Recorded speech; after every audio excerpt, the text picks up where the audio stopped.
Boa tarde, está no ar o Primavera Saúde. O nosso tema de hoje é exercícios respiratórios. Curioso, não é mesmo? Mas está aqui com a gente para explicar tudo sobre isso o Dr. Bruno. Doutor, seja muito bem-vindo ao Primavera Saúde. Obrigado pelo convite. Bom, doutor, o que exatamente seria, os exercícios então respiratórios? Nós podemos dizer que nós respiramos pela contração do diafragma. O diafragma é um músculo que para alguns autores une, para outros separa o tórax do abdômen. Tá? A contração dele faz com que o ar entre, né?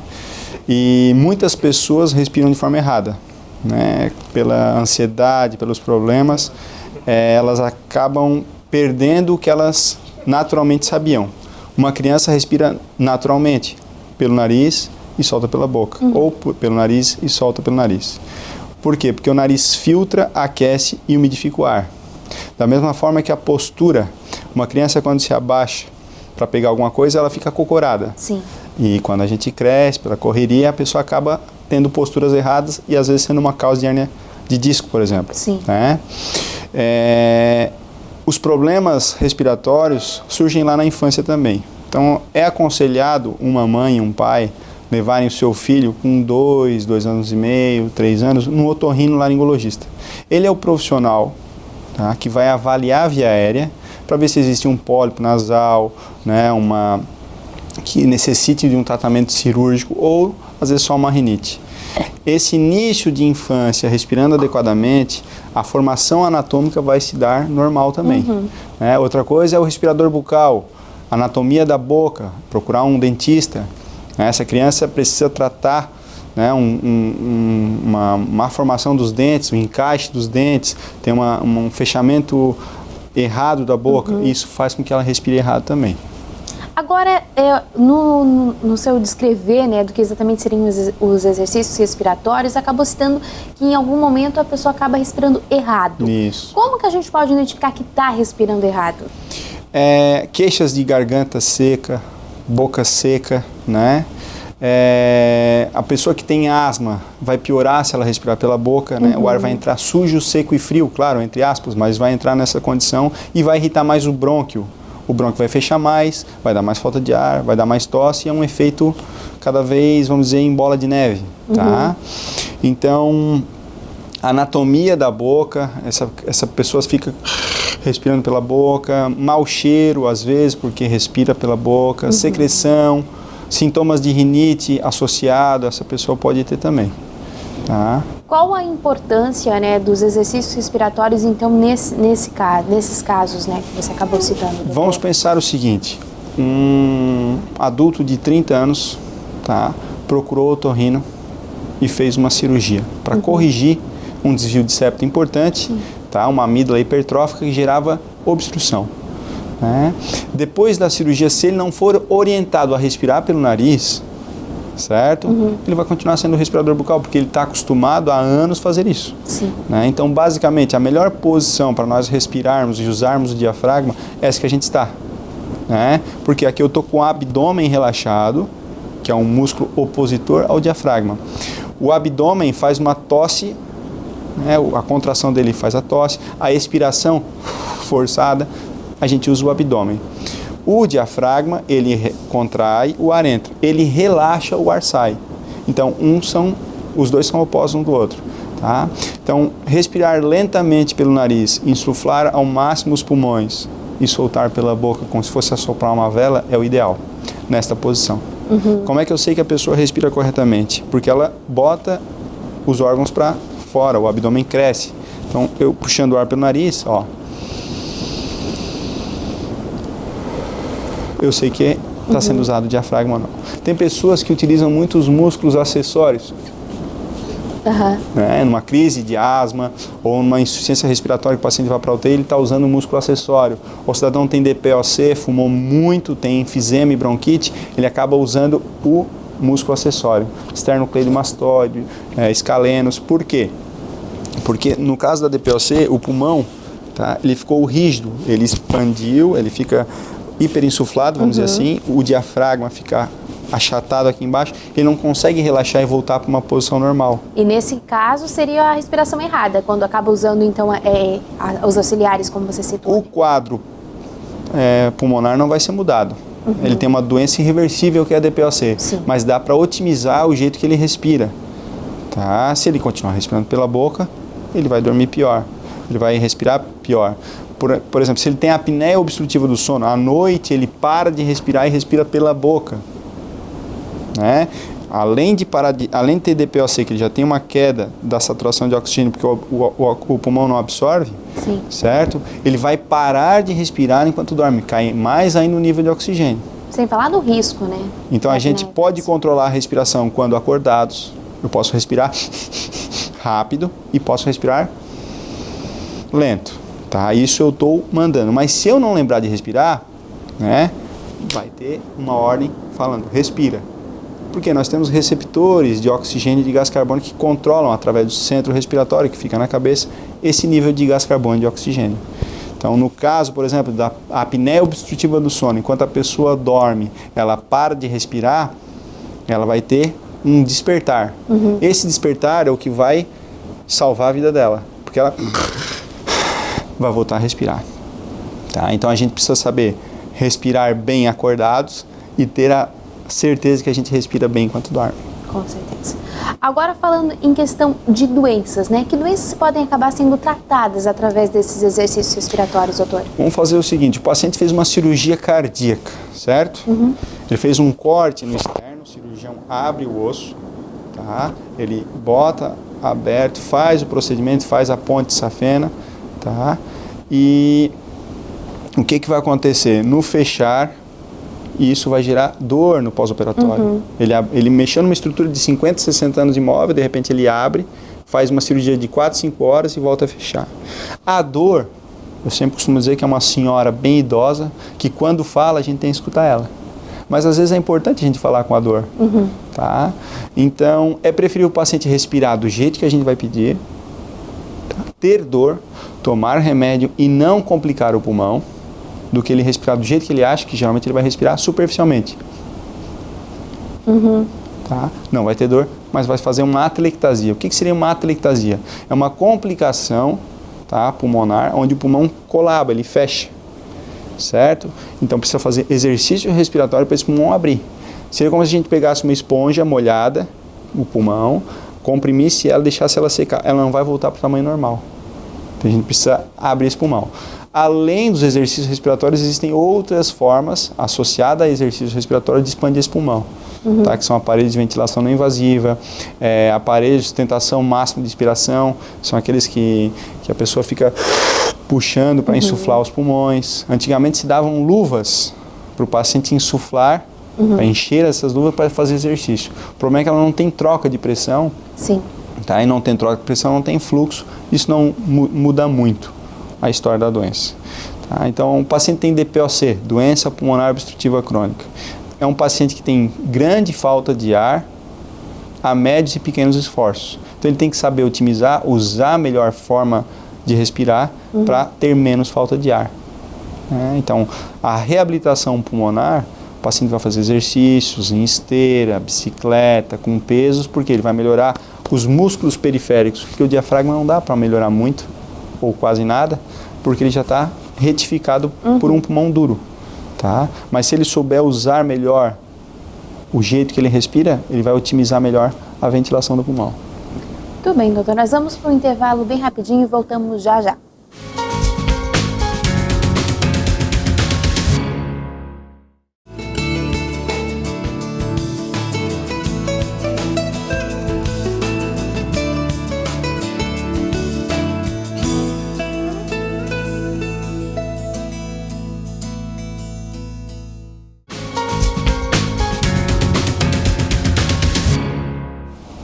Estamos de volta, o tema de hoje é exercícios respiratórios e eu estou recebendo aqui o Dr. Bruno. Doutor, queria que o senhor falasse agora um pouquinho a importância, né, de todas as pessoas acabarem tendo realmente uma respiração, podemos dizer, seja correta, né?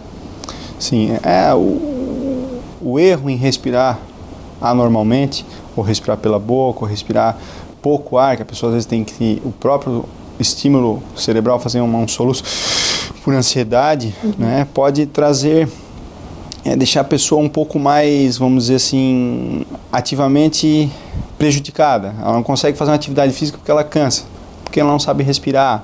Ela tem dor nessa região do fígado. Na realidade, às vezes ela não está conseguindo respirar de forma correta, não está conseguindo usar o diafragma de forma correta. Tá? Então, pode acontecer de o paciente ter dificuldade em fazer uma atividade física ou uma concentração em relação à oxigenação. Agora, no quesito ansiedade, né? Hoje a gente vê que a ansiedade realmente ela se tornou um problema, né? Sim. Quando a gente fala em questão da saúde.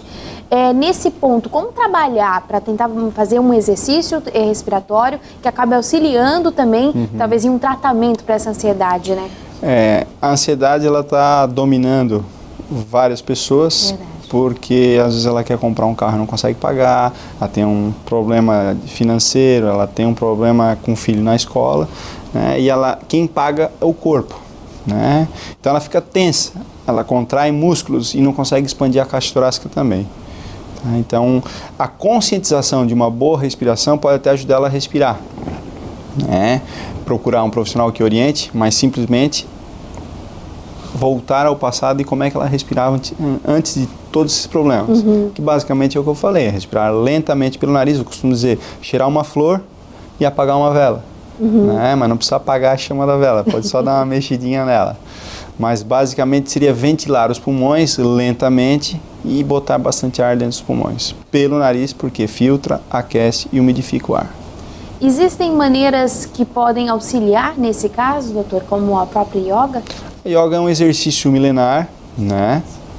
Que são feitos com posições, com essas respirações associadas, trabalham flexibilidade, alongamento muscular, mas também postura, facilitando o diafragma a trabalhar.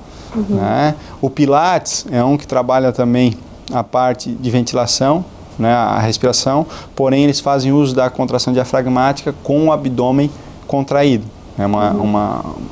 Isso é característico do Pilates, né? E esses exercícios fazem com que a pessoa tenha um controle respiratório em determinada atividade física. A pessoa que pega onda precisa ter um controle respiratório para mergulhar, né? Para suportar aquela onda que vai quebrar. Então ela precisa saber respirar. Então existem cursos até de apneia proposital para ter um controle respiratório embaixo d'água. Que interessante. Agora, falando no quesito de exercícios, né? Existem diversos tipos de exercícios quando a gente fala em exercícios respiratórios, doutor? Sim, existem. Existem os modos como a gente pode puxar o ar. Em vezes, uma respiração prolongada, em suspiros, né? Por exemplo, posso fazer em 3 vezes. Isso dependendo de cada situação, de cada problema que a pessoa quer tratar. Se não tem doença, tá? Se ela está com ansiedade, ela pode ser orientada a ventilar os pulmões, né? A saber respirar lentamente pelo nariz, a concentrar, a ter consciência da entrada e saída do ar nos pulmões. Agora, se ela tem uma doença, tem outros exercícios que aí fica mais específico. Agora, quando a gente fala no quesito da apneia, né, dessa doença que é perigosa, que tem que ter cuidado, que precisa ter atenção, né, doutor? Nesse quesito, né, a gente tem alguma estratégia para passar para os nossos telespectadores nesse momento? Assim, ó, o melhor exame para quantificar e qualificar o sono é a polissonografia. O paciente precisa dormir uma noite no laboratório para saber qual grau de apneia ele tem. Existem vários distúrbios do sono. Existem dentro dele os distúrbios respiratórios. A apneia obstrutiva é um tipo de distúrbio respiratório. Basicamente, o diagnóstico, quem dá, na maioria dos casos, é a esposa. Porque ela está acostumada a ver o marido dela parar de respirar, ela fica angustiada, ela dá cutucão para ele virar de lado, porque ela sabe que dorme melhor, respira melhor. Tá? De orientações, a gente tem a higiene do sono. Graças à ansiedade, à vida moderna, nós estamos dormindo cada vez pior. Tá? Então as pessoas estão procurando em remédios um sono de qualidade, não vão ter. Remédio para emagrecer? Não, né? Não conseguem. Né? Remédio para poder comer de tudo e não engordar não existe. Então a pessoa tem que mudar hábitos. Hábitos antes de dormir significa evitar álcool antes de dormir, jantas pesadas, dormir de lado, né? Ter um quarto escuro, televisão e rádio desligados, silêncio. Certo? Procurar dormir de lado, porque a gravidade faz com que a língua caia mais e gere mais obstrução. Porém, tem pessoas que vão fazer tudo isso e vão continuar tendo apneia. Moderada, leve ou grave. Então, é o laboratório do sono que vai diagnosticar e dar o tratamento correto. Certo. Doutor, quando a gente acaba falando em qualidade, seja da respiração ou seja até mesmo do sono, qual é a importância, né, de ter uma qualidade de sono, né, de tu realmente conseguir ter uma noite boa de sono? Eu costumo dizer que no sono a gente tem um exército trabalhando a nosso favor. É no sono que vários ajustes acontecem. Por exemplo, a mucosa gástrica, a mucosa do estômago é refeita enquanto a gente dorme. Enquanto a gente dorme, alguns hormônios são produzidos. No nosso sono REM, que a pessoa movimenta rápido os olhos, a gente sonha e fixa a memória. Então a gente precisa dormir para gravar o que a gente aprendeu. Um adolescente, para fazer um vestibular, na correria ele troca dia e noite e fica estudando, não adianta nada. Ele tem que parar e dormir para gravar o que ele aprendeu. Quais as doenças, né, que acabam ficando mais em evidência quando a pessoa já está acostumada a não ter uma boa noite de sono, ou porque às vezes dorme muito tarde, acorda muito cedo? Como é que fica, né? Tem algumas doenças que acabam sendo mais propícias? Que acontecem com a apneia do sono. Exatamente. Ou com privação do sono. Isso. Né? Os dois estão associados, tanto privação do sono, quanto insônia e quanto a apneia do sono. A privação do sono é quando a pessoa diminui o tempo total de sono. A insônia é quando a pessoa deita ou não consegue dormir, ou dorme, acorda e perde o sono. Tá? E a apneia do sono é que ela tem várias paradas respiratórias. As doenças associadas principalmente à privação do sono e à apneia são infartos, aumento de pressão arterial, sistêmica, diabetes tipo 2, acarretando vários problemas de saúde e até para o Sistema Único de Saúde. Agora continuando nesse foco ainda do sono, né? A gente fala que uma base de sono adequada seria 8 horas. Se mantém isso, doutor? Na realidade, o tempo total de sono varia conforme a idade, tá? Um recém-nascido vai dormir muito, né? Ele dorme até 18, 20 horas. Isso começa a cair com o tempo. Sim. Então, um adolescente, 10 a 12 horas. Um adulto, de 7 a 9 horas. E um idoso, de 5 a 7 horas. Porém, tem idosos que acordam, cochilam antes do almoço, dormem da 1 às 4, às 6 horas estão vendo televisão e cochilam sentado e estão com sono. Alguma coisa está errada. Tá? Então, existem algumas perguntas que a gente faz. O senhor acorda com boca seca? O senhor acorda para urinar de madrugada? O senhor tem sono durante o dia que cochila vendo televisão? O senhor já acordou engasgado com o próprio ronco? O senhor acorda com dor de cabeça? Né? E essa dor de cabeça some até o meio-dia, 10 horas? Então, são perguntas relacionadas à apneia obstrutiva.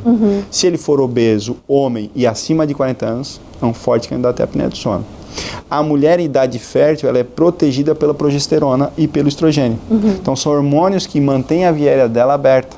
Na verdade, é a faringe, um músculo liso, tá? Como o estômago. A gente não consegue relaxar nem contrair a hora que quer.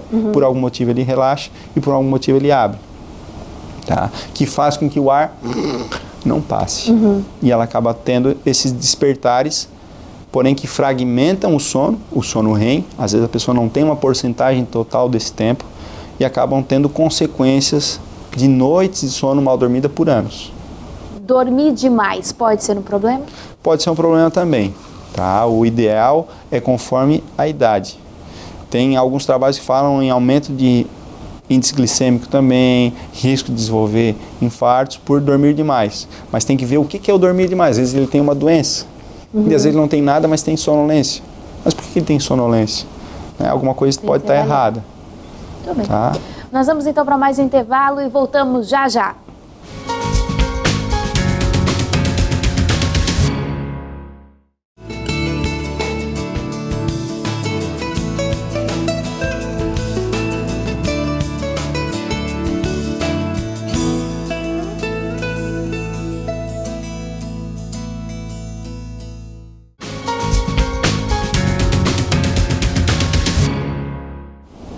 Estamos de volta, o tema de hoje é exercícios respiratórios. E eu estou aqui com o Dr. Bruno, né? Doutor, agora a gente está puxando um pouquinho para a questão do sono, que também é um tema muito importante, que também deve ser abordado, né? Porque as pessoas, elas, exatamente por aquela questão de estar numa correria intensa, né? Num mundo muito mais rápido, onde tudo tem que ter a informação na hora, né? Sim. Toda essa questão acaba gerando mais ansiedade. E na hora de dormir, tem essa dificuldade, né? O que pode se acabar fazendo para tentar evitar, como no caso de ter insônias, né?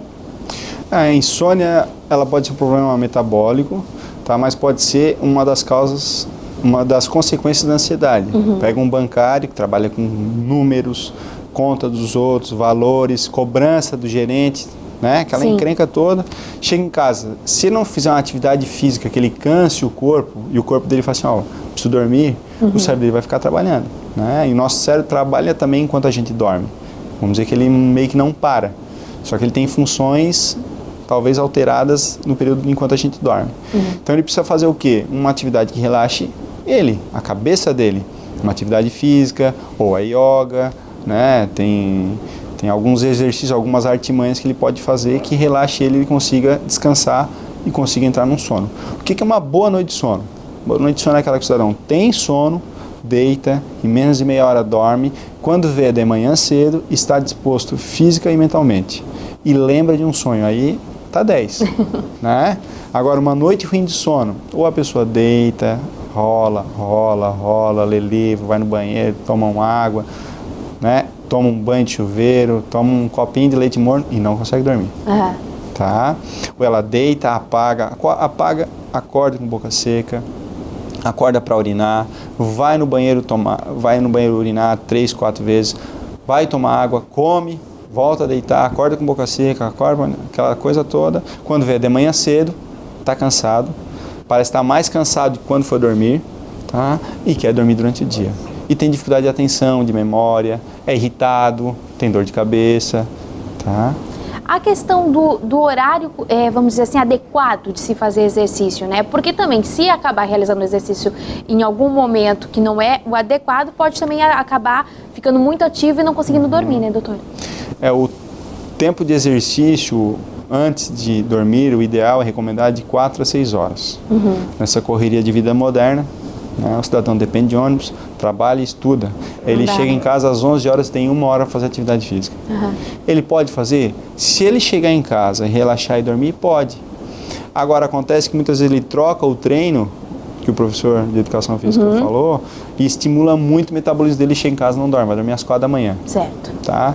Tem pessoas que dependem dessa situação e tomam medicação para dormir e acabam sendo medicações erradas, tá? Que são causas de umas complicações como a apneia obstrutiva.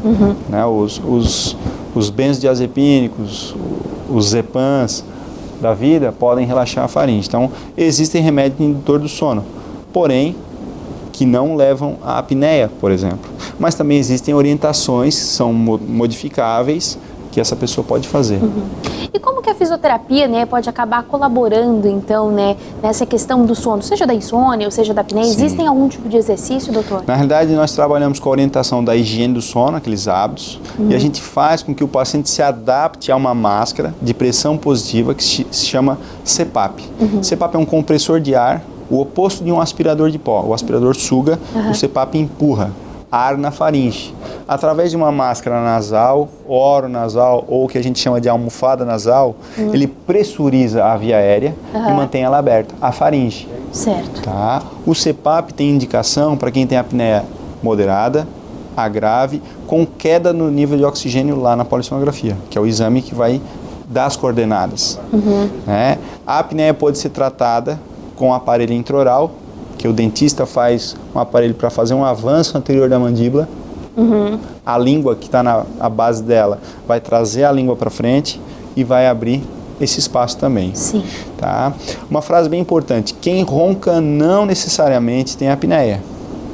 Quem tem apneia ronca pouco ou muito, mas ronca.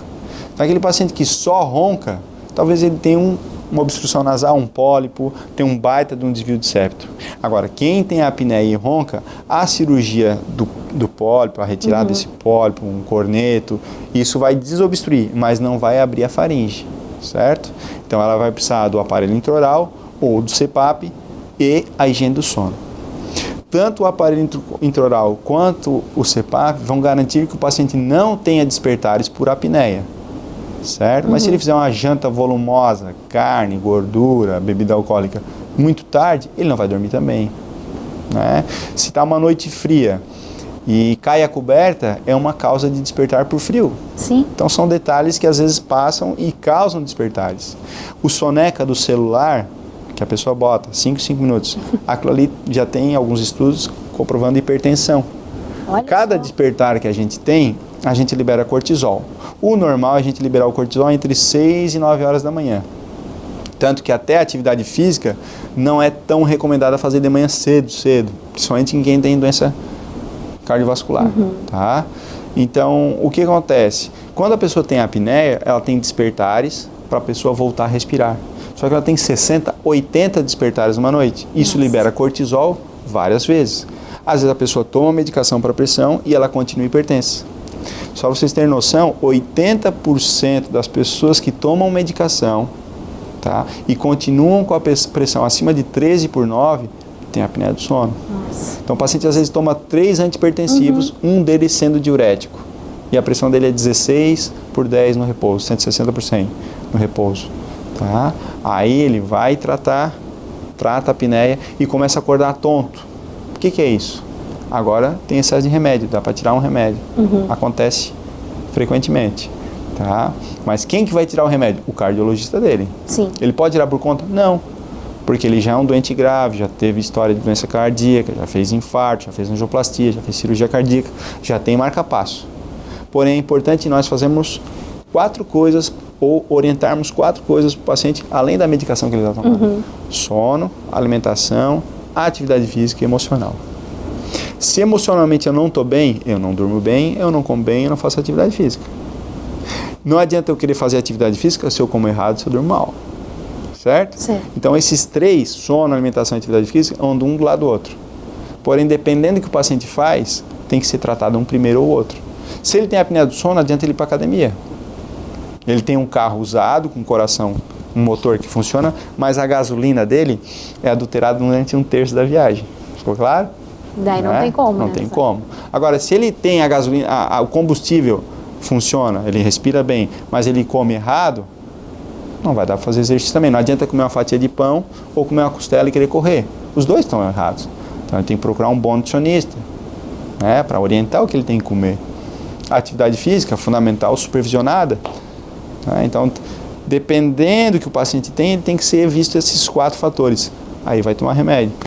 Agora, só para a gente finalizar, nós estamos na reta final do Primavera Saúde, mas para quem acabou, o senhor citou várias vezes durante o programa, a higiene do sono. Teria como explicar para a gente, doutor? Higiene do sono são hábitos que a gente deve ter, tá? Que os antigos tinham, né? Para melhorar uma noite de sono. Quando não se tinha energia elétrica, as pessoas dormiam cedo ou tarde? Cedo. Né? Então, o sol, a presença dele, nos faz produzir um hormônio chamado serotonina, que nos deixa bem dispostos. A falta do sol faz produzir um hormônio chamado melatonina, que é o indutor do sono. Os animais ainda hoje, quando o sol se põe, eles vão procurar o lugar para ele descansar. Nós temos a energia elétrica, principalmente o LED, que inibe a produção da melatonina. Ou seja, deixa nós mais acordados. Tá? Então, um ambiente escuro, com uma luz mais clara, uma luz amarela, desculpa, que não seja tão intensa, ajuda. O quarto escuro, televisão, rádio ligado. Eu deixei a televisão ligada. O meu sono é superficial e profundo. A gente tem ciclos de sono REM e sono não REM, que é aquele que a gente movimenta os olhos rapidamente.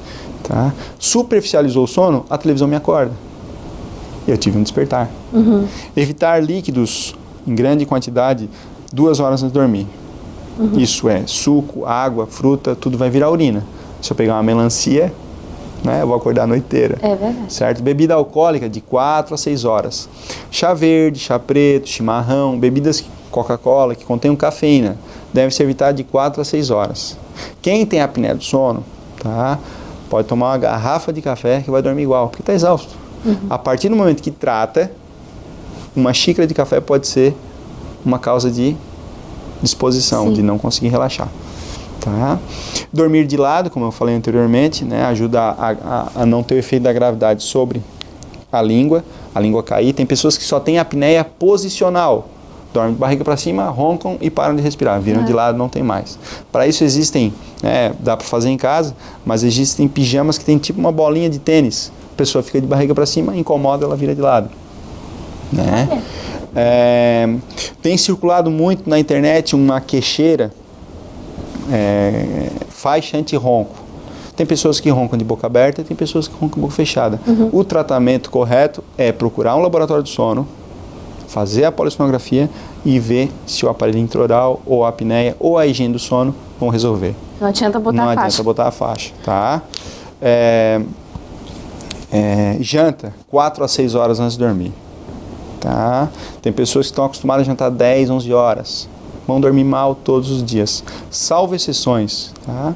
E a higiene do sono também tem suas exceções. Tens um casamento para ir a uma festa? O chato do cara lá disse que eu não posso beber nem comer. Aniversário do meu irmão. Vai lá, mas dá um intervalo maior. Ou saiba que aquela noite vai dormir um pouco pior. Mas dá um intervalo de fazer a digestão que a gente vai ter um pouco melhor essa noite. Vai ser um pouco privado, não vai conseguir dormir toda a noite, mas vai ser com certeza melhor. Muito obrigada, Dr. Bruno, por esclarecer todas as nossas dúvidas e por ter aceitado participar do Primavera Saúde. Eu que agradeço o convite de vocês. Obrigado. Vamos para o nosso momento de reflexão? Eu te exaltarei, ó Deus, Rei meu, e bendirei o teu nome pelos séculos dos séculos e para sempre. Salmo 145, versículo 1. Primavera Saúde vai ficando por aqui. Nós voltamos semana que vem, se Deus quiser. Até lá. Tchau, tchau.